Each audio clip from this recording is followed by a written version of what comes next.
దేవుని ప్రియులకు శుభములు. ఈ దినమందు దేవుని వాక్యాన్ని చదువుకుందాము. యోహాను సువార్తమానము 4వ అధ్యాయము 24వ వాక్యాన్ని మనం చదువుకున్నప్పుడు, దేవుడు ఆత్మ కనుక ఆయనను ఆరాధించువారు ఆత్మతోనూ సత్యముతోనూ ఆరాధింపవలెను.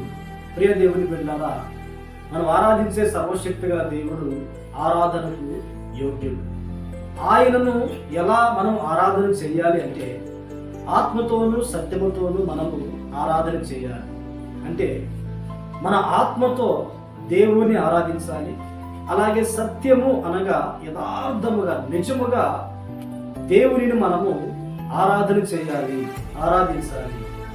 అసలు ఆరాధన అంటే అర్థం ఏంటంటే, దేవుడు ఏమై ఉన్నాడో, ఆయన ఎంత ప్రభావం కలిగిన వాడో, ఎంత శక్తి కలిగిన వాడో, ఆయన క్రియలు ఏ విధంగా ఉన్నాయో, ఆయన ఎంత ప్రేమ కలిగిన వాడో వివరించటమే, వర్ణించటమే ఆరాధన.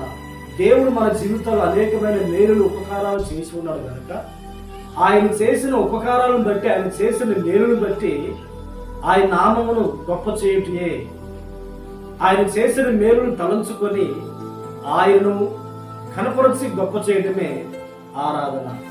ఈ ఆరాధన దేవునికి ఎందుకు చేయాలి? దేవుడే కోరుకుంటున్నాడు. పరలోక రాజ్యములో కూడా పరిశుద్ధుడు పరిశుద్ధుడు అని గాన ప్రతిగానములు దేవదూతలు చేస్తూ ఉన్నారు. కనుక పరలోకములో దేవునికి ఆరాధన జరుగుతుంది కనుక, ఈ భూలోకములో కూడా తనను నమ్మి అనుసరిస్తున్న వారు, వెంబడిస్తున్న వారు, సేవిస్తున్న వారు తనను ఆరాధన చేయాలని దేవుని యొక్క ఆలోచన, దేవుని యొక్క తలంపు.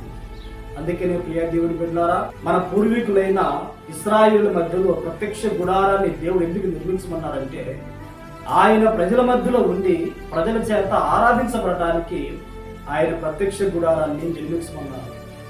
బైబిల్ గ్రంథంలో ఇశ్రాయేలీలు దేవుని ఆరాధించినట్లుగా ఆయా సందర్భాల్లో మనం గమనిస్తూ ఉంటాము. మన పితరులైన హిజ్కియా గాని, సొలొమోను గాని, అలాగే దావీదు మహారాజు గారు, వీరందరూ కూడా దేవుని ఆరాధించినట్లుగా లేఖనంలో మనము గమనిస్తూ ఉంటాము. ఈ దినాలలో కొంతమంది ఆరాధన ఏ రీతిగా చేస్తున్నారంటే, మానవులు కల్పించిన పద్ధతి చొప్పున, అంటే వారికి ఏది ప్రేరేపణ కలుగుతుందో వారే సొంతగా నిర్ణయించుకొని ఆరాధన చేస్తూ ఉన్నారు. లోకంలో లోక సంబంధమైన కార్యక్రమాలు ఏ రీతిగా నడిపిస్తూ ఉన్నారో, వీరలు వేస్తూ, గోల చేస్తూ, నాట్యమాడుతూ, డ్యాన్సులు వేస్తూ, ఈ దినాల్లో కూడా క్రైస్తవ్యంలో దేవుని ఆరాధించే బిడ్డలు కొంతమంది లోకంలో వారు ఉన్నట్లుగా ఆ రీతిగాని వీరు నాట్యమాడుతూ, వీరలు వేస్తూ, గోల చేస్తూ ఉన్నారు. ఏంటి అంటే ఆరాధన అని చెప్తా ఉన్నారు. అది సరైన ఆరాధన కాదు. ఆరాధన అంటే దేవుడు ఆత్మ కనుక ఆత్మతో సత్యముతో ఆయన ఆరాధించటం.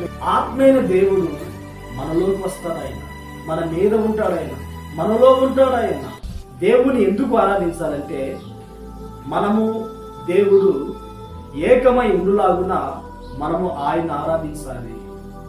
దేవుడు మనలో నివాసము చేయనట్లుగా మనము ఆయన ఆరాధించాలి. దేవుని నామమును గొప్ప చేయనట్లుగా, ఆయన సృష్టికర్త గనుక, సర్వలోకాన్ని సృష్టించిన గొప్ప దేవుడు గనుక, ఆయన దేవుడు గనుక, మనము ఆయన ప్రజలము గనుక మనము ఆయనే ఆరాధించాలి, ఆయనే సేవించే వారుగా ఉండాలి. ఈ మాటలు వింటున్న ప్రియ దేవుని బిడ్డలారా, సర్వశక్తి కలిగిన పునరుద్ధారుడైన ఆ క్రీస్తును మనము ఆరాధించుదుముగాక. ప్రార్థన. పరిశుద్ధుడా, ప్రేమ స్వరూపి, స్తోత్రమైన మా బ్రతుకునిమిత్త ఆత్మతోనూ శక్తితో మిమ్మల్ని ఆరాధించుకోవడానికి సహాయం అందించండి. మీరు చేసిన మేలును బట్టి నా తండ్రి, మీరు ఏమేమి ఉన్నారో, ఎంత ఘనమైన కార్యాలు మా జీవితాలు చేస్తూ ఉన్నారో, ప్రభావం కలిగిన దేవుడని, గొప్ప దేవుడని మిమ్మల్ని ఆరాధించే భాగ్యాన్ని మా బ్రతుకు దినములంటే మీరు అనుగ్రహించమని ప్రార్థిస్తున్నాను. ఈ మాటలు విని ప్రార్థనకి వివించిన ప్రతి వారు కూడా మిమ్మల్ని ఆరాధించి జీవించుటకు సహాయం అనుగ్రహించమని ప్రార్థిస్తున్నాము. ఈ దినమంతా మీ సన్నిధి మాతో ఉంచి మహిమను పొందమని యేసు నామములో ప్రార్థించి అడిగి పొంది ఉన్నాము తండ్రి. ఆమేన్, ఆమేన్. దేవుడు మిమ్మల్ని ఆశీర్వదించుగాక.